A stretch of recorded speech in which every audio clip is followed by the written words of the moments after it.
बहुत समय पहले की बात है। किसी गांव में एक किसान रहता था। वह रोज सुबह में उठकर दूर झरनों से स्वच्छ पानी लेने जाया करता था। इस काम के लिए वह अपने साथ 2 बड़े घड़े ले जाता था, जिन्हें वह डंडे में बांधकर अपने कंधे पर दोनों ओर लटका लेता था। उनमें से एक घड़ा कहीं से फूटा हुआ था और दूसरा एकदम सही था। इस वजह से रोज घर पहुँचते पहुँचते किसान के पास 1.5 घड़ा पानी ही बच जाता था। ऐसा 2 सालों से चल रहा था। सही घड़े को इस बात का घमंड था कि वह पूरा का पूरा पानी घर पहुंचाता है और उसके अंदर कोई कमी नहीं है। वहीं दूसरी तरफ फूटा घड़ा इस बात से शर्मिंदा रहता था कि वह आधा पानी ही घर तक पहुंचा पाता है और किसान की मेहनत बेकार चली जाती है। फूटा घड़ा ये सब सोचकर बहुत परेशान रहने लगा और एक दिन उससे रहा नहीं गया। उसने किसान से कहा, मैं खुद पर शर्मिंदा हूँ और आपसे क्षमा मांगना चाहता हूँ। किसान ने पूछा,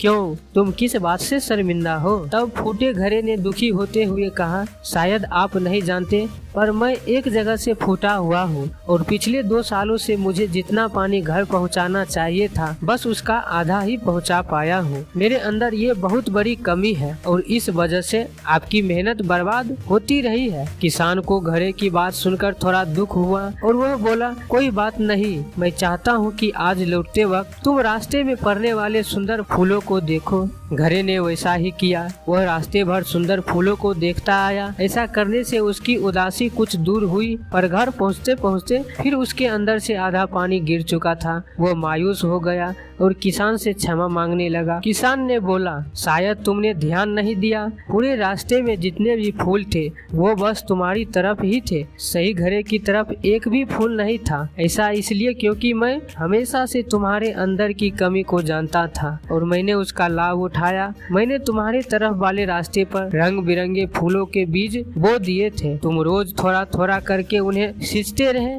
और पूरे रास्ते को इतना खूबसूरत बना दिया।